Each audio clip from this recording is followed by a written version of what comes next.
Birbhum portal.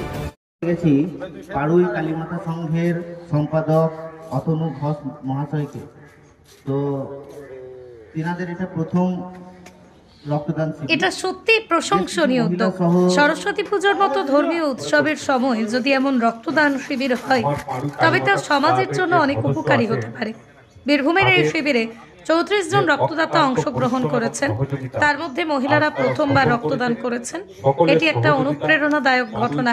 এছাড়াও শহীদ জওয়ানদের সম্মাননা এবং আব্দুর রহমানের প্রতি শ্রদ্ধা প্রদর্শন করা হয়েছে, যা সামাজিক সচেতনতার দিকে আরও এক ধাপ এগিয়ে নিয়ে গেছে। এ ধরনের উদ্যোগের জন্য পাড়ুই কালীমাতা সংঘের ভূমিকা এবং রেড ক্রসের সহযোগিতা বিশেষভাবে উল্লেখযোগ্য। এভাবেই ছোট ছোট রক্তদান শিবিরগুলি সমাজের জন্য মূল্যবান হতে পারে এবং আগামী দিনে আরও বেশি মানুষ এগিয়ে আসবে, এটাই কাম্য।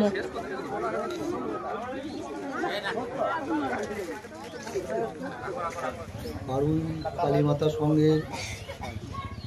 কালীমাতা সংঘের পরিচালনায় আজকে যে রক্তদান শিবিরের আয়োজন করা হয়েছিল, এই ক্লাবের যিনি সম্পাদক আছেন তিনি আমাকে বলেছিলেন যে দাদা আমাদের একটা রক্তদান শিবির হচ্ছে, তো তুমি সেখানে আসবে।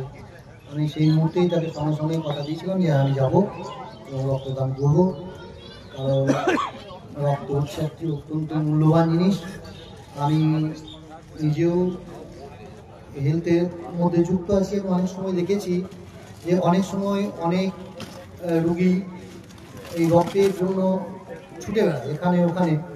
তাই আমরা এইভাবে এই স্বতঃস্ফূর্তভাবে যদি আমরা প্রত্যেকেই যাদের আমাদের দেওয়ার রক্ত দেওয়ার যারা আমরা উপযুক্ত, তারা প্রত্যেকেই যদি আমরা এইভাবে একটু সাহায্যের হাত বাড়িয়ে দিয়ে এইভাবে যদি রক্তদান যেখানে শিবির হয় সেখানে যদি প্রত্যেকেই আসে রক্ত দিতে, তাহলে আমাদের যে এই রোগীদেরকে নিয়ে ছুটে বেড়ানো, রক্তের জন্য এখানে ঘুরে বেড়ানো, এইটা করতে হবে না। এতে কি হবে, প্রত্যক্ষ এবং পরোক্ষভাবে প্রত্যেকেই উপকার পাবে। আজকে আমার মনে হচ্ছে যে আমি রক্তটা দিয়ে কি করব, অনেকেই আছে এরকম চিন্তা ভাবনা করে যে আমি রক্ত দিয়ে কি করব, কিন্তু আমার প্রশ্ন সেই সমস্ত মানুষের কাছে একটাই যে সেই পরিবারে যদি কোনো মানুষ ভগবান না করুন যে অসুস্থ হয়ে পড়ে, তাকে যদি হাসপাতালে ভর্তি করতে হয়, তার যদি রক্তের প্রয়োজন হয়, তখন সে ওই ব্লাড ব্যাংকে গিয়ে আমাকে রক্ত দিন এইটা বলে।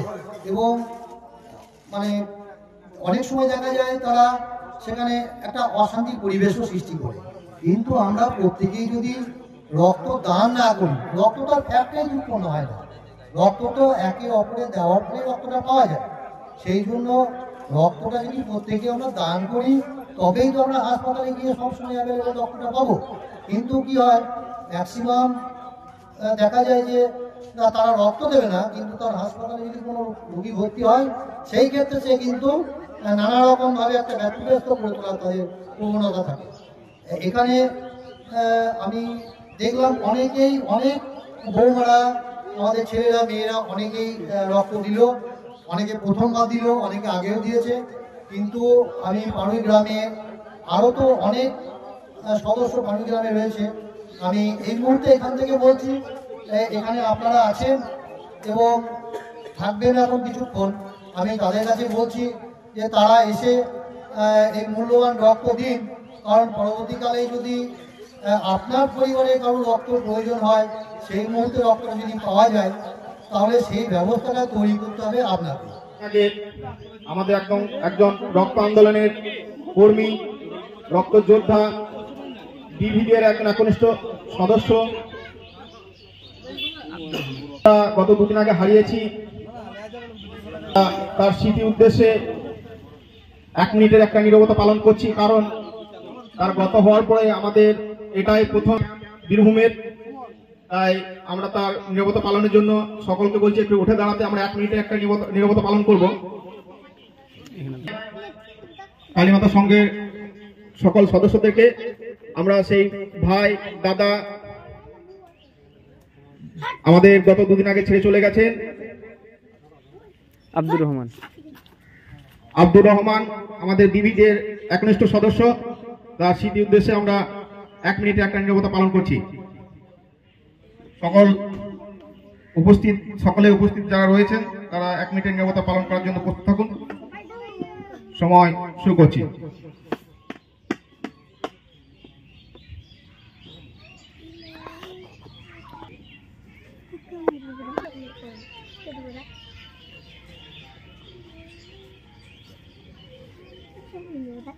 ভালোবাসা তো করি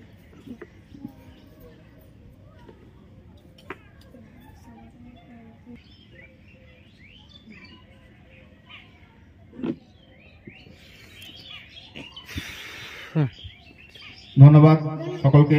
সকলকে আমরা শুরু যে রক্তদান শিবিরের আয়োজন করা হয়েছিল শুরু হয়ে গেছে। আমাদের কালীমাতা সংঘকে এরকম ধরনের একটা সুন্দর নিয়ে একটা স্বেচ্ছায় রক্তদান শিবির আয়োজন করার জন্য ক্লাব অনেক আছে।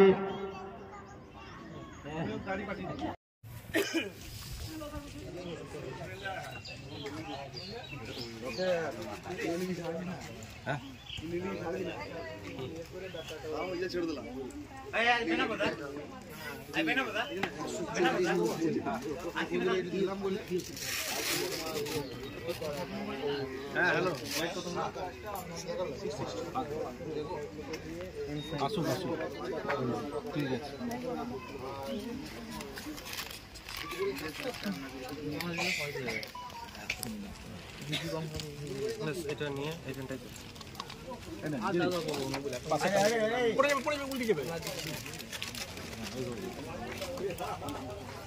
আমি খাবো না চিনি দেওয়া আছে আমি একদম খাবো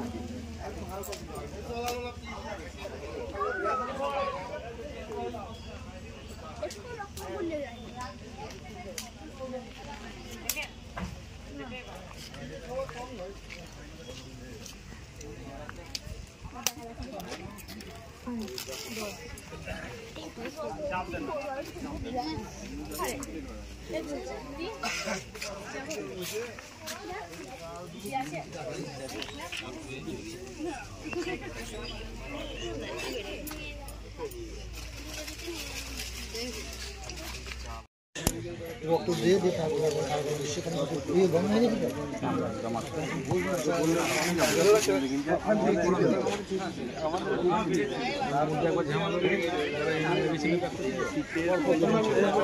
ডিসেম্বর একবার ওয়েট করেছে ডিসেম্বর নয় মোটামুটি নভেম্বরে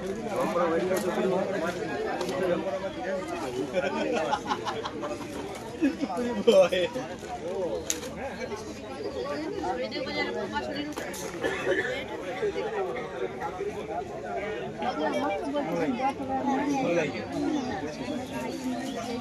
শাড়ি এখন